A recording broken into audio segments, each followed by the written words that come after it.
Hi everyone, welcome back. Today I'm going to share with you what I planted in the fall for my spring bloom. So there are a lot of plants that you can plant in the fall, but here are some of the bulbs and tuber that I planted this season.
So that's most of the bulbs and the tuber that I planted this season.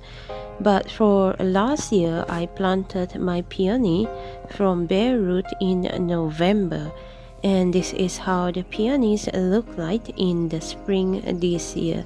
So as long as your ground is not frozen, you can still put the root in the ground.